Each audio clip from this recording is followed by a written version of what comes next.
30 जनवरी 2026 की सुबह लगभग 8:30 बजे के आसपास का वक्त हो रहा था। एक लड़का नाई की दुकान पे पहुंचता है। वहां जाने के बाद कहता है कि भैया मेरा मुंडन कर दो, और मुंडन करने के साथ साथ जो दाढ़ी है उसको 1 नंबर या 0 नंबर की मशीन से काटना। जैसा आदेश दिया गया था वैसे ही नाई ने अपना काम करना शुरू कर दिया। नाई अपना पूरा काम कर देता है। काम करने के बाद जो पैसे बताए जाते हैं वो पैसे दिए जा रहे थे, और इसी बीच में नाई कहता है, भैया एक बात कहूँ, अगर आप बुरा ना मानो तो। वो लड़का पूछता है कि हाँ बात बताइए, क्या बात है। नाई कहता है कि भैया आप बाल कटवाने से पहले कुछ और लग रहे थे, और बाल कटवाने के बाद आपका फेस बिल्कुल पूरी तरह से बदल चुका है।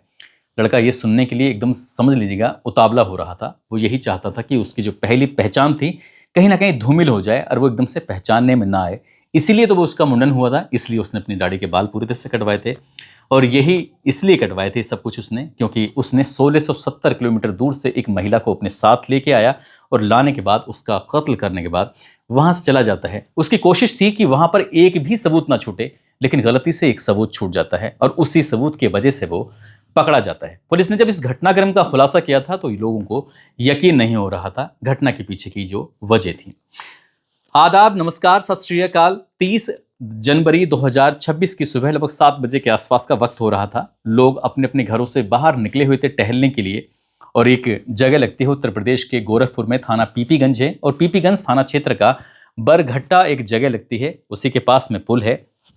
पुल के पास खड़े होकर एक व्यक्ति टॉयलेट कर रहा था, और जैसे वो टॉयलेट कर रहा था, जो सुबह को टहलने के लिए निकला हुआ था, अचानक ही उसकी नजर पड़ती है सामने पड़ी हुई एक लाश पर। महिला की लाश थी, बिल्कुल न्यूड अवस्था में। और जैसे उस लाश को देखता है, जो उसके और साथी जो सुबह सुबह टहलने के लिए जाते हैं, उन लोगों को आवाज लगाता है। आवाज लगाने के बाद कहता है कि देखो यहाँ पर कोई लाश पड़ी हुई है।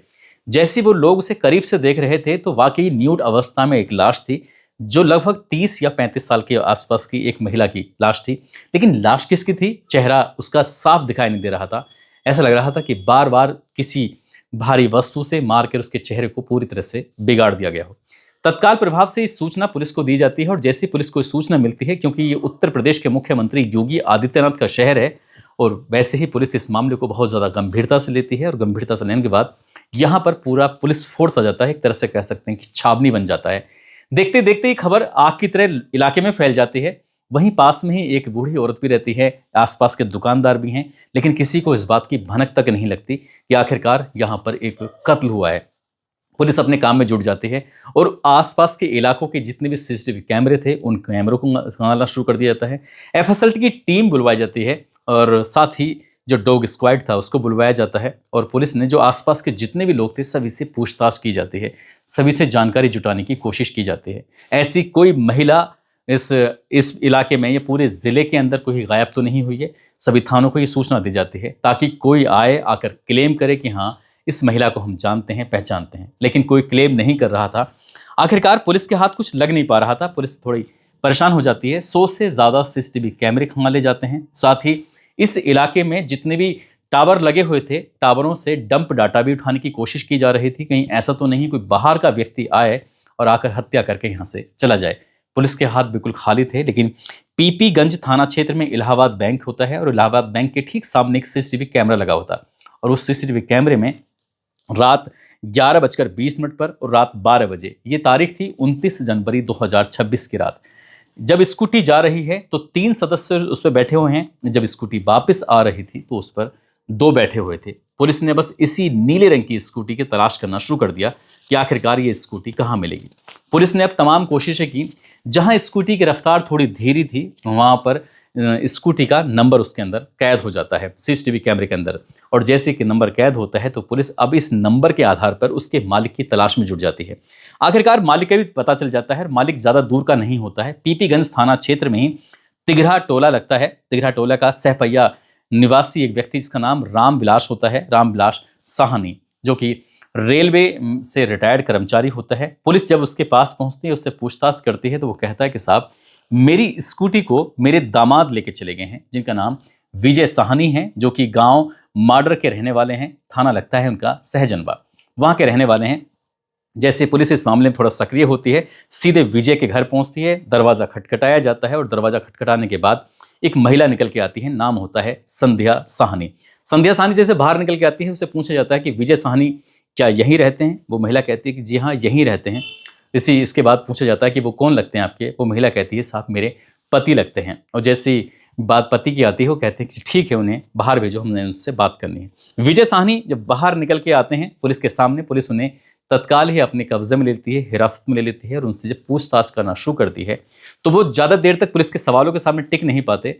उनसे पूछा जाता है कि एक महिला की लाश मिली है, तुम्हारा उस महिला की लाश के साथ क्या कनेक्शन है, बस हम ये जानना चाहते हैं। और जैसे ये कनेक्शन के बारे में जब जानने वाली बात आती है तो वो कहता है कि साहब मेरी पत्नी है, मैंने उसकी हत्या कर दी। अब पुलिस भी खुद सकते में आ जाती है। अभी कुछ देर पहले दरवाजा खोला था, वो भी पत्नी ने खोला था, और जिसकी लाश मिली है वो भी पत्नी है। पुलिस इस पूरी कहानी को जानना चाहती थी, और जब ये कहानी उसने लड़के ने सुनाना शुरू किया है तो कहानी शुरू होती है साल 2012 से। कॉमर्स से इंटर किया, कॉमर्स से ही उसने ग्रेजुएशन की पढ़ाई की, और पढ़ाई करने के बाद सीधा मुंबई की तरफ रुख करता है। साल 2012 की बात है। वहाँ जाने के बाद एक प्राइवेट बैंक के अंदर उसे एजेंट के तौर पर नौकरी लग जाती है, और नौकरी जब उसकी लगी थी तो उसका काम था बीमा पॉलिसी वगैरह का काम करना। एक दिन उसने एक विज्ञापन दिया, और विज्ञापन में अपना ही नंबर उसने ऐड करा दिया था ताकि लोग उससे संपर्क करें, उससे लोग जुड़ें, और जब लोग जुड़ेंगे तो वो उनको कमीशन के तौर पर पैसे देगा और उनसे वो क्लाइंट भी लेगा। इसी तरह से एक लड़की का नाम सामने आता है जिसका नाम होता है प्रिया शेट्टी। प्रिया शेट्टी चारकोप इलाका लगता है कादम्बली थाना क्षेत्र में, मुंबई शहर की बात है। उस प्रिया शेट्टी ने कहा कि अगर मैं आपकी मदद करूं तो आप मुझे क्या देंगे? तो उसने कहा कि मैं आपको कमीशन दूंगा, आप जितने क्लाइंट मेरे पास लेके आएंगे मैं उसके बदले में आपको कमीशन दूंगा। वो पूरी शिद्दत, पूरी ईमानदारी के साथ मेहनत कर रही थी लड़की प्रिया शेट्टी। साथ ही जो विजय साहनी होता है वो जो भी पैसे बनते थे उसको ईमानदारी के साथ एक एक रुपये उसको चुकता कर रहा था, दे रहा था। इसी बीच में एक दिन इस लड़की के माता और पिता दोनों का इंतकाल हो जाता है। जब दोनों खत्म हो जाते हैं, और ये बात जब इस बात विजय साहनी को पता चलती है तो विजय साहनी सिर्फ सिंपैथी दिखाने के लिए कि उसके माता पिता दोनों ही खत्म हो चुके हैं तो उससे मिलने के लिए गया। साथ ही वो दोनों मिलकर एक तरह से व्यापारिक तौर पर जुड़े हुए थे और प्रोफेशनल तरीके से जुड़े हुए थे। कब उन दोनों की दोस्ती हो जाती है पता ही नहीं चलता। और वो लड़की जब अकेली रहती थी तब इन दोनों ने एक फैसला किया कि हम दोनों भी साथ रह लेते हैं, यानी कि ये दोनों लिव इन रिलेशनशिप में रहना शुरू कर देते हैं। लिव इन में रहते रहते कब ये लड़की यानी कि प्रिया शेट्टी गर्भवती हो जाती है पता ही नहीं चलता। और जैसे ही गर्भवती होती है तो विजय साहनी इस बात को लेकर थोड़ा नाराज था। उसने साफ साफ कहा कि हमारे बीच में ये सब बातें तय नहीं हुई थी कि तुम प्रेग्नेंट हो चुकी हो और उसके बावजूद भी इसका गर्भपात नहीं करा रही हो। जब गर्भपात कराने की वाली बात आती है तो प्रिया शेट्टी साफ इनकार कर देती है और वो थाने पहुंच जाती है। जब थाने जाती है तो इन दोनों के बीच में थोड़ा विवाद शुरू हो जाता है, हंगामा शुरू हो जाता है। ये साल 2013 की बात है। आखिरकार जब पुलिस थाने में पहुंचते हैं तो पुलिस ने जैसे बात कार्रवाई की है तो विजय साहनी कार्रवाई ना करने की बात कहता है कि साहब हम दोनों आपस में मिलकर सुलह कर लेंगे। आखिरकार सुलह हो जाती है और जब सुलह होती है, ये महिला प्रेग्नेंट तो थी, इसके पेट में एक बच्चा पल रहा था और हॉस्पिटल में उस बच्चे का जन्म भी हो जाता है। वो बेटा पैदा होता है। जब पिता का नाम लिखने वाली बात आती है तो हॉस्पिटल के अंदर उसका नाम लिखवाया जाता है विजय साहनी और माँ का नाम प्रिया शेट्टी। जैसे ही बेटा पैदा होता है तो अब विजय साहनी ने इस प्रिया शेट्टी से दूरियां बनाना धीरे धीरे शुरू कर दिया ताकि वो उसके पास ना जाए, उससे बात ना करे। और इस बीच में एक के बाद एक उसने कई नौकरियां बदल डाली। जैसे नौकरियां बदल रहा था, उससे कम मिल रहा था, तो महिला अपने बच्चे में इतना ज़्यादा मशगूल हो जाती है। हालांकि बीच बीच में वो उसको पैसे जरूर दिया करता था, उसके खर्चा जरूर उठाया करता था और ऐसे धीरे धीरे करके वक्त आगे बढ़ रहा था। इसी बीच में उस लड़के का यानी कि साल 2014 की बात है, वो गोरखपुर का रहने वाला होता है। पिता उसके रामकेश साहनी होते हैं। उनको एक लड़की की तलाश थी ताकि वो अपने बेटे विजय साहनी की शादी करवा सकें।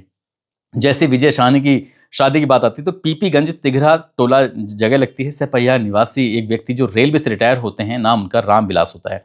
उनकी बेटी जिसका नाम संध्या साहनी होता है। संध्या साहनी से अब विजय साहनी की शादी की बात तय हो जाती है।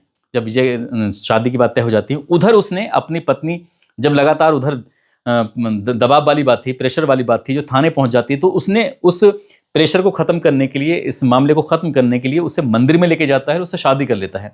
शादी हो जाती है लेकिन उस शादी से वो दूर भागने की कोशिश कर रहा था, इसलिए उसने उस शादी से निपटारा करने के लिए, खत्म करने के लिए तलाक की अर्जी दे दी। लेकिन तलाक की अर्जी देने के बाद उस पर पैर भी नहीं की तो तलाक होता नहीं है, लेकिन वो दूरियां जरूर उनकी बढ़ जाती हैं। यहाँ पर वक्त और आगे बढ़ता है। साल 2015 में विजय साहनी की संध्या साहनी से शादी हो जाती है और यहाँ वो आता था, जाता था, साथ ही मुंबई में नौकरी कर रहा था और अपनी जो दूसरी पत्नी होती है उसके नज़दीक जा रहा था और जो पहली पत्नी होती है उससे वो दूर जा रहा था। धीरे धीरे करके वक्त आगे बढ़ता है और उसको 2 बेटियां पैदा हो जाती हैं और एक बेटा पैदा हो जाता है। और साल 2022 में आखिरकार वो अपनी पत्नी संध्या साहनी को अपने बच्चों के साथ सीधा गोरखपुर से मुंबई में जाकर शिफ्ट हो जाता है, वहां जाकर रहने लगता है। 2025 जब आता है, एक दिन वो इंस्टाग्राम पे के पन्ने पलट रहा था, इंस्टाग्राम पर वो वीडियो देख रहा था। वीडियो देखते देखते कब उसकी पत्नी की, यानी कि जो प्रिया शेट्टी होती है, उसकी आईडी सामने आती है सिद्धू सेठी के नाम से। और जैसे उसने उसको देखा तो उसने उसकी पोस्ट को लाइक कर दिया और ये पता चल जाता है कि ये पोस्ट को किसने लाइक किया है या कमेंट किसने किया है। तब दोनों की एक बार फिर से बातचीत होना शुरू हो जाती है। पुराने शिकवे गिले जो होते हैं वो सब चल रहे थे और इसी बीच में दोनों थोड़े से नज़दीक आ जाते हैं। जैसे नज़दीक आते हैं, प्रिया शेट्टी ने एक हेल्प मांगी। उसने कहा कि मैं तुम्हारे साथ कुछ वक्त स्पेंड करना चाहती हूँ, मैं तुम्हारे साथ कुछ वक्त जीना चाहती हूँ, क्या तुम मुझसे मिल सकते हो? जब बात मिलने की आती है तो 2 महीने के लिए दोनों गायब हो जाते हैं। और जब गायब हो जाते हैं, ये बात जब संध्या साहनी को पता चलती है तो संध्या साहनी थोड़ा परेशान हो जाती है कि उसके पति का कहीं अता पता नहीं चल रहा है, वो घर पे 2 महीने से नहीं आ रहा है। वो नज़दीकी पुलिस स्टेशन जाती है, कहती है कि साहब मेरे पति का कहीं अता पता नहीं चल रहा है, आप उसे ढूंढ दीजिए, तलाश कर दीजिए। तब उन्होंने सीडीआर की मदद से ये पता किया कि आखिरकार उसका पति किससे बात करता है। तभी सामने आता है प्रिया शेट्टी से बात करता है। प्रिया शेट्टी और विजय साहनी दोनों पकड़े जाते हैं और उन दोनों की यहाँ पर पोल खुल जाती है। बात ये भी खुल जाती है कि 13 साल का एक बेटा भी है और ये पहले शादी कर चुके हैं। संध्या साहनी को जब ये बात पता चलती है तो बहुत ज़्यादा गुस्सा आता है। उसने सारी की सारी बातें अपनी मायके में बता दी और मायके जब मैं बात बताती हैं तो ये बात जब प्रिया को पता चलती है तो प्रिया ने सोचा कि अगर मेरी ऊपर कोई दिक्कत आई, परेशानी आई तो जाकर वहीं तांडव मचाऊंगी, यानी कि गोरखपुर में जाकर सब कुछ तहस नहस कर दूंगी। इस तरह की बात थी और वो रोज रोज धमकियां दिया करती थी। अब जो उसकी पहली पत्नी है उसको भी शराब पीने की आदत है, दूसरी पत्नी है उसको भी शराब पीने की आदत है और खुद विजय साहनी उसको भी ड्रिंक करने की आदत है। जब यहाँ पर ज़्यादा बात बढ़ने लगती है, बात बात पर धमकी देने लगती है, तभी उसके घर वालों की तरफ से एक सूचना पहुंचती है कि क्यों ना हम यहाँ पे आ जाओ, आकर बैठ के तसल्ली से बात करेंगे।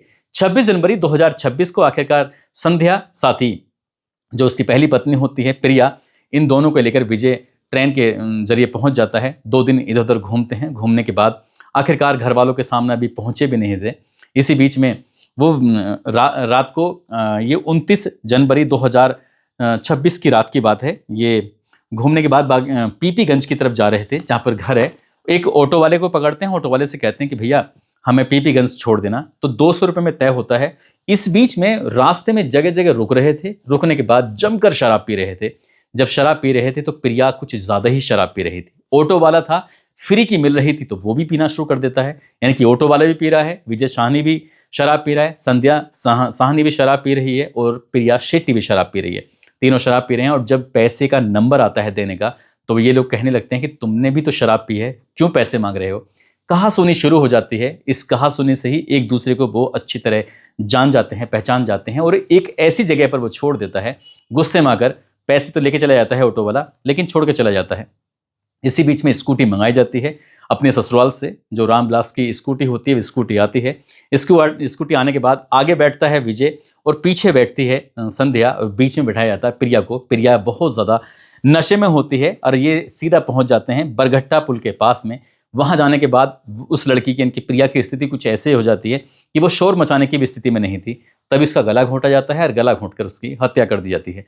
बिल्कुल अंधेरा होता है, रात लगभग 11:30 बजे के आसपास का वक्त हो रहा था। उसके तन से एक एक कपड़ों को बिल्कुल अलग कर दिया जाता है, एक एक पहचान को खत्म कर दिया जाता है और चेहरे को उसकी पूरी तरह से कुचल दिया जाता है। साथ ही उसकी जो लाश थी और वहाँ जो पुल होता है उसके पुल से लगभग 20 फुट नीचे गहरे उसमें खाई में डाल दिया जाता है। लेकिन अगले ही दिन जब लोग टहलने के लिए निकले थे तो उन्हें वो लाश दिखाई दे जाती है और इस घटनाक्रम का खुलासा हो जाता है। पुलिस ने इन्हें दोनों को गिरफ्तार किया। साथ ही जो ससुर होता है रामविलास, उसको भी इसमें शामिल किया है क्योंकि उसकी भी भूमिका संदिग्ध पाई जाती है। पति और पत्नी तो दोनों जेल गए। जो पहली पत्नी है वो मारी जाती है। पहली पत्नी का जो बेटा है वो तो है उसकी छोटी बहन के पास, जो चचेरी बहन है, लेकिन उसकी भी जिंदगी एक तरह से अंधकार में ही चली गई है। साथ ही जो संध्या के और विजय के जो बच्चे हैं, जिसमें 2 बेटियां और 1 बेटा है, उनके बहुत अच्छे स्कूल में उनके एडमिशन थे, वो पढ़ाई कर रहे थे। लेकिन जब घर में माता पिता ही नहीं है, वो सलाखों के पीछे ज़िंदगी गुजारेंगे तो बच्चों की परवरिश कैसे होगी, इसमें भी अंदाज़ा लगाया जा सकता है।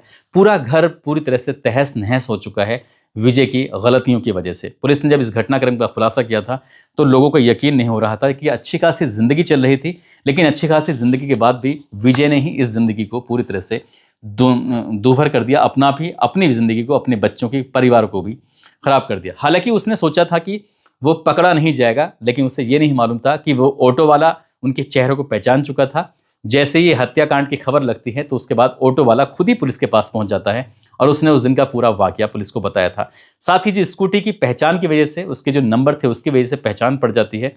और हालांकि उसने अपना मुंडन कराया, उसने अपनी दाढ़ी को भी खत्म कराया, लेकिन उससे कोई फर्क नहीं पड़ा। दोस्तों, इस पूरे घटनाक्रम को सुनाने का उद्देश्य किसी को परेशान करना नहीं है, किसी का दिल दुखाना नहीं है, बल्कि आपको जागरूक करना है, आपको सचेत करना है, आपको बताना है कि कातिल चाहे कितने भी शातिर तरीके से घटनाक्रम को अंजाम दे, लेकिन कोई ना कोई गलती जरूर कर जाता है। और यहाँ विजय ने गलती की थी, वो स्कूटी मंगाकर, स्कूटी की वजह से ही वो पकड़ा जाता है। जाते जाते छत्तीसगढ़ के रहने वाले हैं गोपाल कृष्ण साहू, आज इनका जन्मदिन है। इनको जन्मदिन की ढेरों सारी शुभकामनाएं, बहुत बहुत मुबारकबाद। साथ ही मध्य प्रदेश के रहने वाले विनय कुमार हैं, रायपुर से मोहम्मद तौहीद, मथुरा से शावेज कुरैशी, रुड़की से गजेंद्र सिंह, बाड़मेर से हीरा सिंह, मुरादाबाद से मोहसिन खान, कंचन निषाद, शांतनु कुमार बिहार से, विपिन कुमार, मोहम्मद महबूब, भरत सिंह मीना, चंदू राजपूत, कोमल द्विवेदी, अनिल कुमार सकवार मध्य प्रदेश से, मनोज सैनी दिल्ली से, आकाश सिंह, रामू ठाकुर, अरविंद कुमार, यासीन अहमद। आप सब लोग अपना ख्याल रखें, सुरक्षित रहें। जय हिंद, जय भारत।